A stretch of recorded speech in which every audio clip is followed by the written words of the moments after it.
Praise the Lord. கர்த்தருடைய நாமத்திற்கு மகிமை உண்டாவதாக. நேற்றைய தினத்திலே நம் ஒரு வசனத்தை நாம் பார்த்தோம்.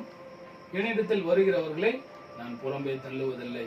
அதை குறித்து நாம் நேற்றைய தினத்திலே பார்த்தோம். இந்த நாளிலே ஒரு வேத வசனத்தை நாம் பார்க்கலாம்.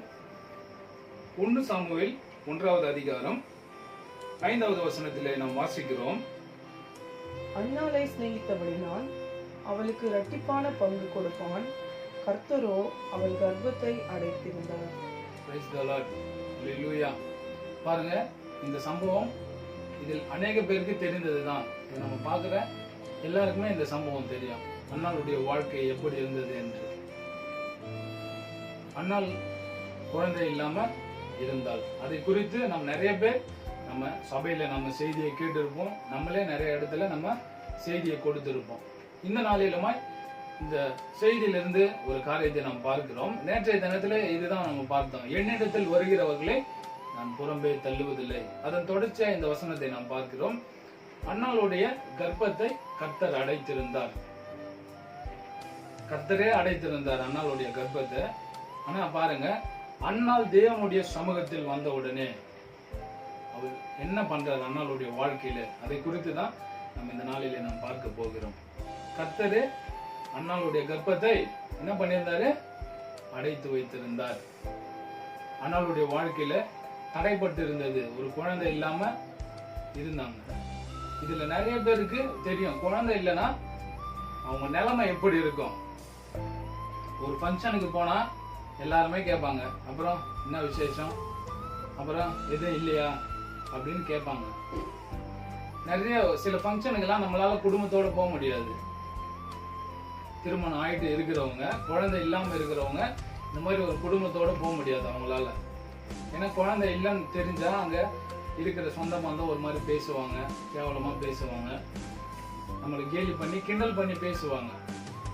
மலடியா இருக்கிற, குழந்தை இல்லை அப்படின்னு பேசுவாங்க. நிறைய பேர் அதை உங்க வாழ்க்கையில அனுபவிச்சிருப்பீங்க.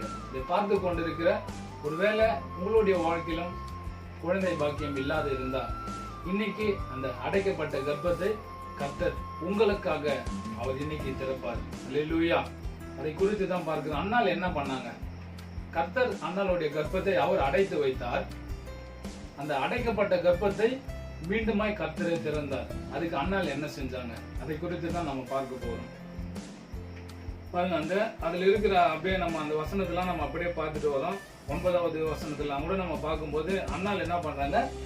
சபைக்கு போறாங்க, தேவ ஆலயத்திற்கு போறாங்க. அந்த இடத்துல போயிட்டு 10வது வசனத்துல அழகா இருக்குது. அதுல பாருங்க, 10வது வசனம் என்ன சொல்லுது?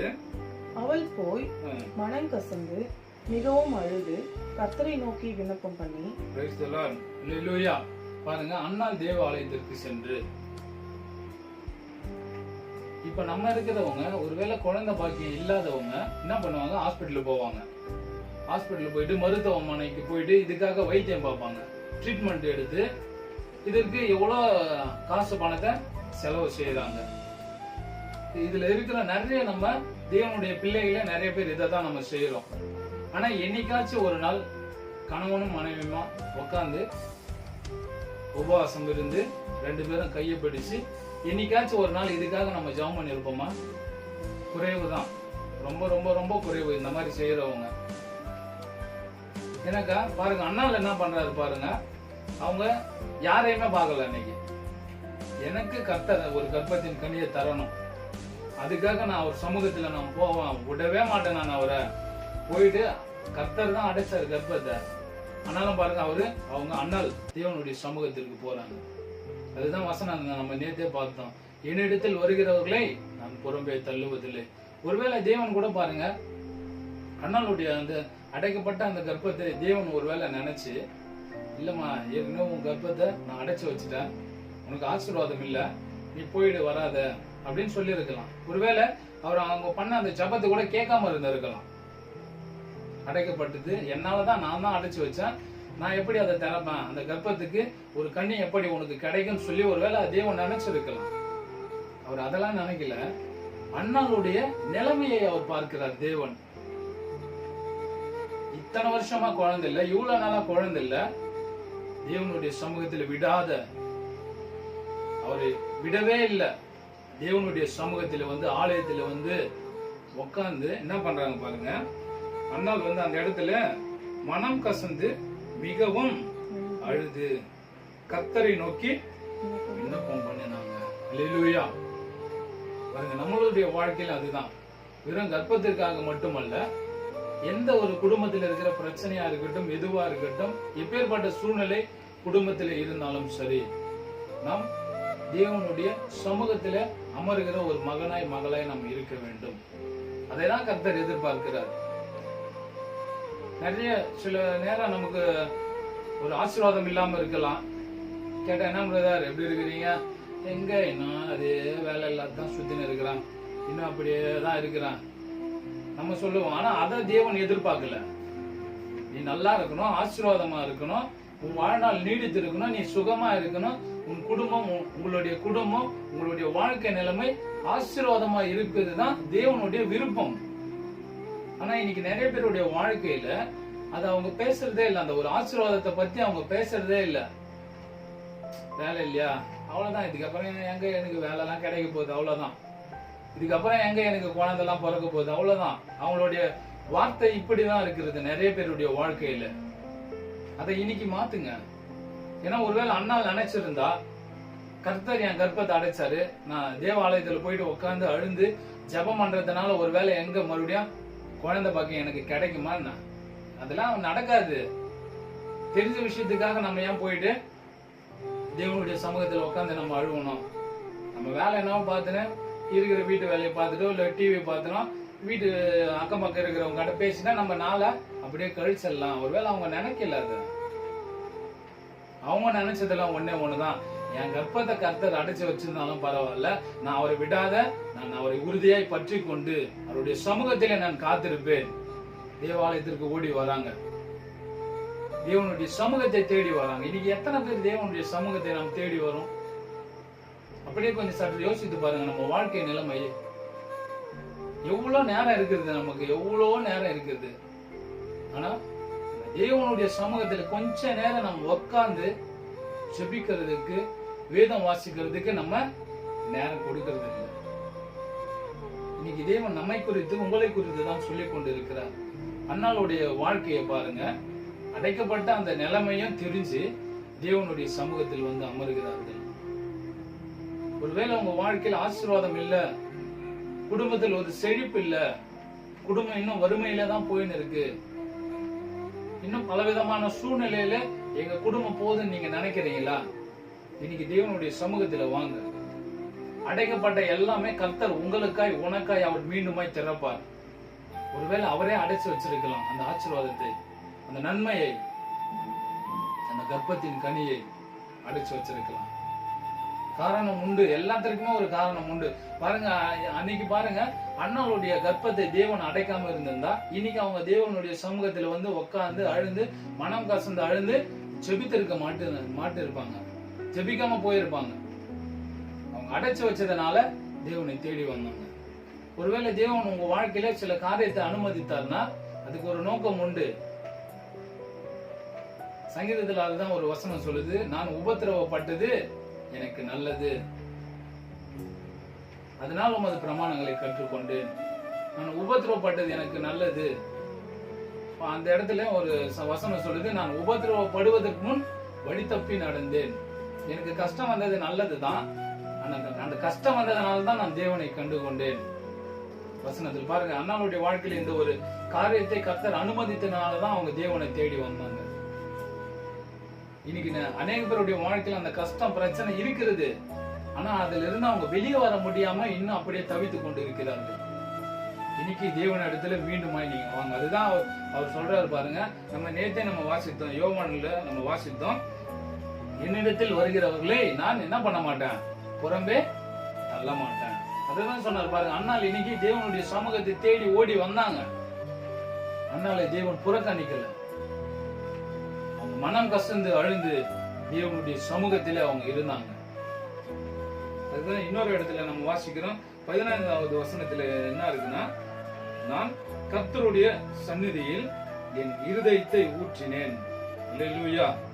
தேவனுடைய சமூகத்திலே தன்னுடைய இருதயத்தை ஊற்றி அவங்க ஜெபம் பண்ணாங்க. இன்னைக்கு எத்தனை பேர் நம்ம ஜெபிக்கிறோம்? ஒரு கடமைக்காக கூட நிறைய வீட்டுல ஜெபம் இல்ல. இன்னைக்கு நிறைய பேர் ஒரு கடமைக்காக ஜெபம் பண்ணிட்டு போறாங்க. அந்த காலையில ஏஞ்சிரும்போது சாப்பிடும்போது ஒரு ரெண்டு செகண்ட் ஜெபம், அவ்வளவுதான். மதியம் நைட்டு அவ்வளவுதான். ஒரு குடும்ப ஜெபமா உட்கார்ந்து ஜெபிக்கிறது இல்ல. ஆனா எவ்வளவோ நேரம் இருக்குது நமக்கு. டிவி பாக்குறதுல அந்த நேரத்தை எல்லாம் நம்ம டிவிக்காக நம்ம தரோம். ஆனா ஞாயிற்றுக்கிழமைனா பைபிள் எடுத்துன்னு சர்ச்சைக்கு முன்னாடி அவங்க தான் போய் உட்காருவாங்க. சபையில பைபிள் படிக்கிறது அவங்க தான். ஆனா தேவனுக்காக அவருடைய சமூகத்துல காத்திருந்து உட்கார்ந்து உபவாசம் இருந்து நம்ம ஜெபிக்கிறது இல்ல. இதை பார்த்து கொண்டு இருக்கிற நிறைய பேருடைய வாழ்க்கையில இது இல்ல. அப்படியே உங்க வாழ்க்கை நிலைமையை கொஞ்சம் யோசித்து பாருங்க. தேவனுடைய சமூகத்துல நீங்க அமர்ந்து ஜெபிக்கிறீங்களா?